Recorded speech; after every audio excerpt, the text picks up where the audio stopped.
Hi friends, welcome to వెన్నెమ్స్ kitchen. ఈరోజు వీడియోలో కోలాపూర్ ఉడిపి హోటల్ చట్నీ రెసిపీని చూపించబోతున్నాను.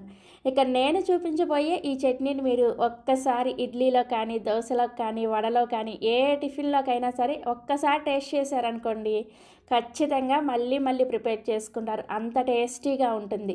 ఈ హోటల్లో ప్రిపేర్ చేసే ఒరిజినల్ సీక్రెట్ రెసిపీని మీకు చూపించబోతున్నాను.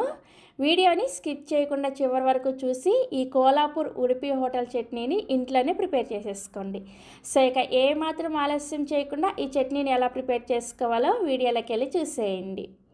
ఈ చట్నీని ప్రిపేర్ చేసుకోవడం కోసం స్టవ్ ఆన్ చేసి ఇలా ఒక ప్యాన్ పెట్టుకొని అందులోకి 1 కప్పు వరకు పల్లీలను వేసుకొని వీటిని లో టు మీడియం ఫ్లేమ్లోనే కలుపుకుంటూ ఇవి కొద్దిగా లైట్గా రంగు మారేంత వరకు వేయించుకోండి.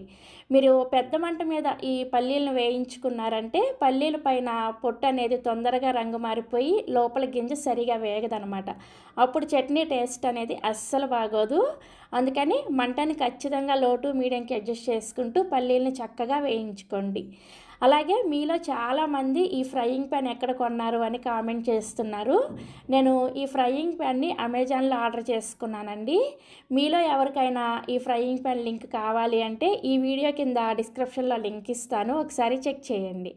సో మొత్తానికి పల్లీలు చూసారా, ఇలా చక్కగా వేగిన తర్వాత స్టవ్ ఆఫ్ చేసేసి ఈ పల్లీలని పూర్తిగా చల్లారనివ్వాలి. పల్లీలు పూర్తిగా చల్లారిన తర్వాత మిక్సీ జార్లోకి వేసుకోండి. నెక్స్ట్ ఇందులోనే మీరు ఏ కప్పుతో అయితే పల్లీలు తీసుకున్నారో అదే కప్పుతోటి అరకప్పు వరకు పుట్నాల పప్పుని వేసుకోండి. వీటిని వేయించిన శనగపప్పు అలాగే చట్నీ పప్పు అని కూడా అంటారు. తర్వాత ఇందులోకి 1 ఇంచి అల్లాన్ని ఇలా పైన తొక్క తీసుకొని వేసుకోండి. అలాగే 8 నుంచి 10 వరకు పచ్చిమిర్చిని వేసుకోండి. పచ్చిమిర్చి ఇన్నే వేసుకోవాలనేమీ లేదు, మీరు తినే కారానికి తగ్గట్టుగా ఎక్కువ తక్కువ కూడా వేసుకోవచ్చు. నెక్స్ట్ ఇందులోనే రుచికి సరిపడా ఉప్పుని అలాగే సేమ్ అదే కప్పుతోటి 1 కప్పు వరకు పచ్చి కొబ్బరి ముక్కల్ని వేసుకోండి.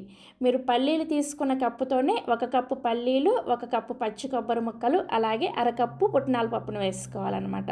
ఇవన్నీ వేసుకొని ఫస్ట్ నీళ్ళేమీ వేసుకోకుండా కొంచెం కోర్సుగా పౌడర్ లాగా గ్రైండ్ చేసుకోండి. చూసారా, ఇలా కొంచెం పౌడర్ లాగా గ్రైండ్ చేసుకున్న తర్వాత ఇప్పుడు ఇందులోకి అవసరమైన నీళ్ళని కొద్ది కొద్దిగా వేసుకుంటూ చట్నీని బాగా మెత్తగా గ్రైండ్ చేసుకోవాలి.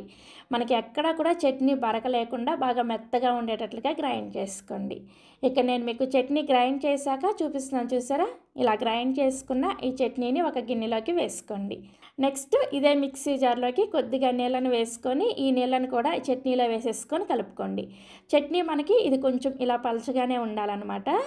నెక్స్ట్ ఈ చట్నీకి తాలింపు పెట్టుకోవడం కోసం స్టవ్ ఆన్ చేసి ఇలా ఒక తాలింపు గిన్నెను పెట్టుకొని అందులోకి 1 టేబుల్ స్పూన్ దాకా నూనె వేసుకొని వేడి చేసుకోండి.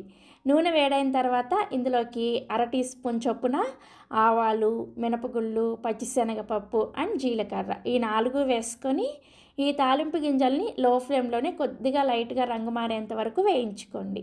సో మనకి పప్పులు ఇలా చక్కగా రంగు మారేటప్పుడు ఇందులోనే 2 ఎండుమిర్చిని ఇలా సగానికి తుంచుకొని వేసుకోండి.